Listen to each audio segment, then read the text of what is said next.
السلام عليكم ورحمة الله. السلام عليكم ورحمة الله. Doa pasti diijabah walaupun proses melalui 3 hal. Yang pertama, diijabah doa kita menolak takdir yang buruk, menghilangkan takdir yang buruk. Contoh, kita memohon, ya Allah, kasih aku jodoh, tapi jodohnya belum datang. Ternyata dalam takdir, karena kita sering berdoa meminta sesuatu, Allah sudah ijabah, tapi Allah memilih daripada memberi jodoh, ada yang lebih daripada itu. Apa? Ternyata ada takdir yang jauh lebih buruk daripada jodoh yang kita minta. Makanya Allah geserkan takdir buruk itu karena doa kita.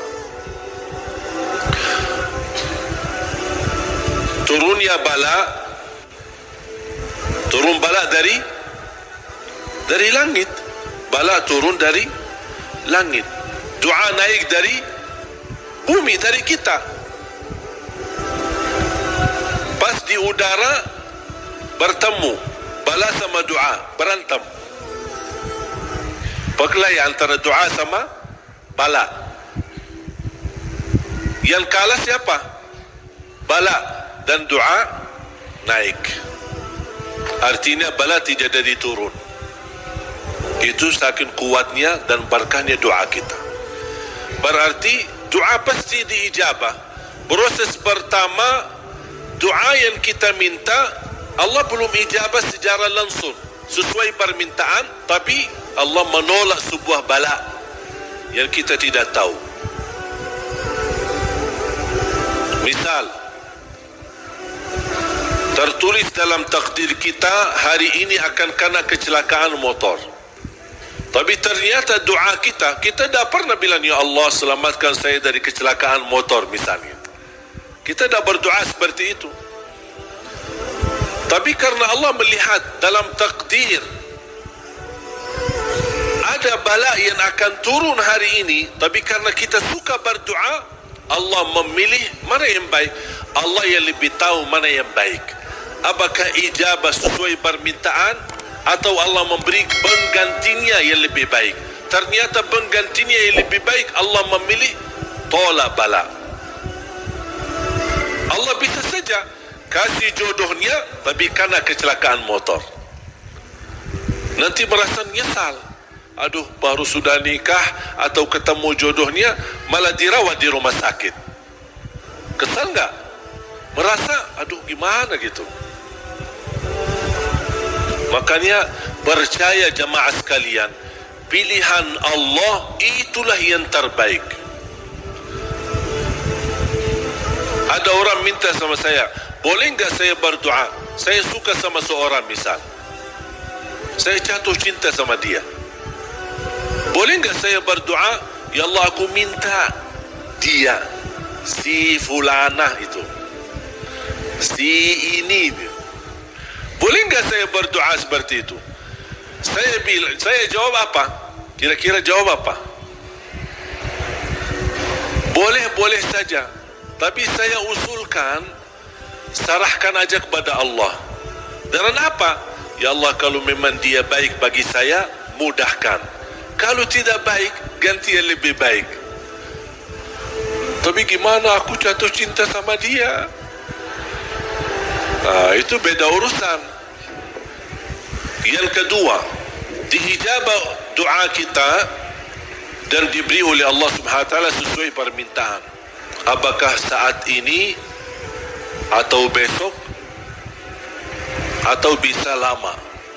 Tapi kita percaya pilihan Allah itulah yang terbaik.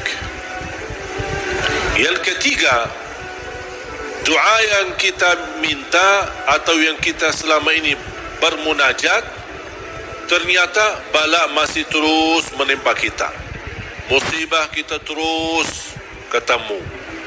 Selesai satu masalah, tambah lagi masalah. Kemudian permintaan yang kita minta juga belum ketemu. Saya minta kerjaan yang bagus, belum ketemu. Saya sudah berusaha melamar kerja sana sini, belum ada. Terus mana doa aku selama ini mana? Ternyata yang ketiga, jatuhnya yang di ketiga.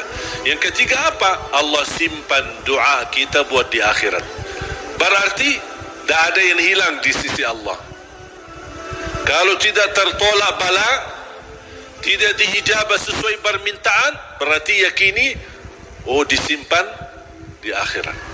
Sahabat dan orang salih lebih suka doanya selama di dunia disimpan buat akhirat, karena di akhirat bakal lebih butuh bantuan dan pertolongan Allah dan berkat doa kita. Faham? Walaupun sifat manusia ingin melihat secara langsung. Minta, ya Allah minta rumah, ada rumah. Minta ini, ada ini.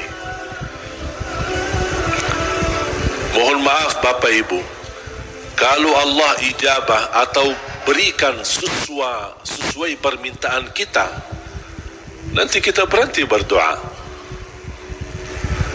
Apapun yang kita minta, ya Allah aku minta mobil, dapat mobil. Minta kerjaan, dapat kerjaan. Minta jodoh, dapat jodoh. Minta rumah, dapat rumah. Mau haji, dapat haji. Terus segala yang kita minta dapat. Habis, dah ada minta lagi. Terus berdoa enggak? Dah ada berdoa. Tapi kalau Allah belum kasih, kita doa lagi enggak? Doa, minta lagi. Coba kata Umar bin Khattab, ketika anda berdoa jadi seperti anak kecil.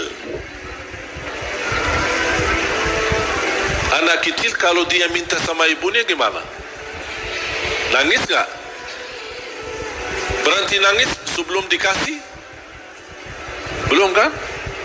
Dia nangis sampai begitu dikasih gimana? Berhenti enggak nangisnya? Anda harus seperti itu. Doa, nangis. Ya Allah belum kasih, aku nangis lagi dong.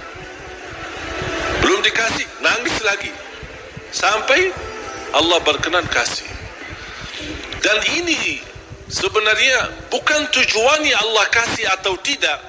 Tapi ingat, titisan air mata ini yang menangis karena Allah akan selamatkanmu dari siksa neraka Jahannam.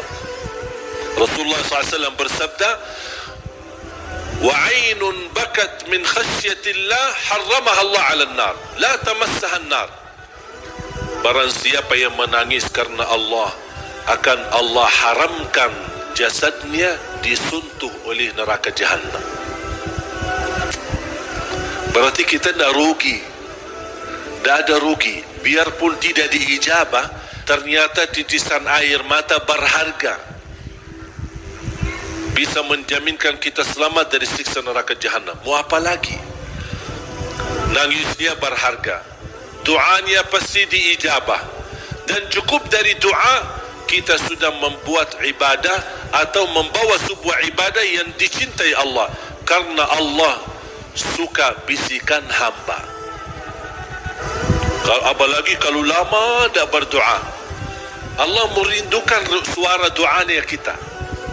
Apalagi doa yang tulus dan ikhlas. Makanya kadang-kadang kalau kita tidak diberi doa atau tidak beri permintaan atau tidak beri permohonan kita, terus kita berdoa terus sampai diuji, sampai di macam-macam, sampai kita merasa sudah tertekan, tidak kuat. Kira-kira bisikan doa kita seperti apa nanti? Dalam keadaan doa, dalam keadaan susah atau senang? Menurut saya doa dalam keadaan susah jauh lebih murni daripada doa dalam keadaan senang. Kalau dalam keadaan senang artinya ya biasa-biasa aja, dapat atau tidak dapat. Tapi coba kalau lagi stres, lagi pusing, lagi galau, gimana bisikan doa? Ya Allah, udah nangis duluan. Makanya itu subhanallah, saya mengambil kesimpulan dari doa. Justru doa tanda Allah merindukan suara doa kita. Oleh karena itu jamaah sekalian, jangan berhenti berdoa. Terus berdoa.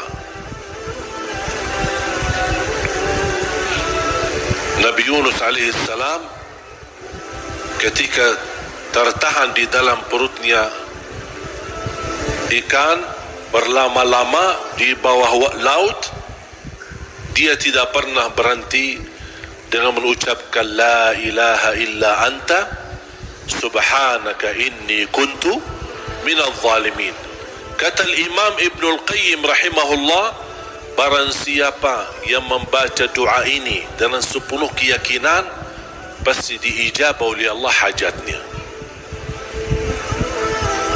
Karena Allah habis doa ini, apa kata Allah? Fastajabna lah, kami terima dan menijabah doanya. La ilaha illa anta subhanaka inni kuntu minadh dhalimin. Oleh kerana itu kembali lagi, doa kita diijabah atau tidak? Saya bertanya, doa kita diijabah atau tidak? Diijabah, yakin? Terus berdoa dalam keadaan apapun, selalu kita berdoa. Apalagi dalam keadaan susah yang kita yakini tidak ada makhluk yang bisa menolong kita, tidak ada sesuatu yang bisa menangkat segala musibah dan bala yang kita hadapi, hanya Allah subhanahu wa ta'ala. Apalagi dalam sujud, sempatkan dalam sujud. Karena Rasulullah SAW bersabda, aqrabu ma yakunu al-'abdu ila rabbi wa huwa sajid. Hamba ketika dalam keadaan sujud, posisinya sangat dekat kepada Allah. Makanya di akhir hadis Rasulullah SAW bersabda, fa'akthiru minad du'a, barbanyalah doa. Bisa menikmati doa insyaAllah mulai hari ini. Doa menurut saya sesuatu hubungan yang sangat indah sama Allah. Apalagi kalau bisa berdoa dengan cara curhat. Bisa enggak curhat sama Allah? Kalau lagi galau suka curhat enggak? Sering saya terima, Ustaz boleh curhat enggak? Terus saya bilang apa ya? Boleh atau tidak? Saya bertanya, sudah curhat sama Allah belum? Dia bilang belum. Mau sama Ustaz dulu katanya. Ada saja. Belajar bagaimana bisa curhat. Sungguh kalau kita sudah biasa curhat sama Allah, tidak bakal curhat sama manusia. Jadi ketika berdoa, jangan hanya minta, ya Allah tolonglah, tolonglah ya Allah, ampunilah. Jangan hanya suka minta, cerita. Bisa enggak anda cerita? Allah kan lebih tahu. Allah tahu segala sesuatu. Tapi salah apa kalau saya cerita apa yang terjadi hari ini? Ya Allah, aku sudah niat baik, niat tulus, dan saya pergi ke sana malah seperti ini, dicaci maki, dihina, malah dianggap dan suuzan, buruk sangka. Habis gimana ya Allah? Cerita, curhat, seperti meminta solusi dari Allah Subhanahu wa taala. Kalau belum merasa ada jalan, wallahi akan merasa nikmat. Cukup anda bisa nikmat bersama Allah Subhanahu wa taala.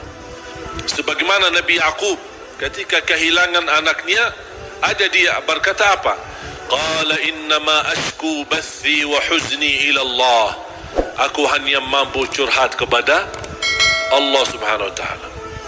Aku ingin cerita, padahal Allah tahu apa yang terjadi, tapi dia ingin cerita lagi sama Allah Subhanahu wa taala. Ungkapkan cerita ini kepada Allah, itu sudah merasa diri dan membuat hati kita tenang.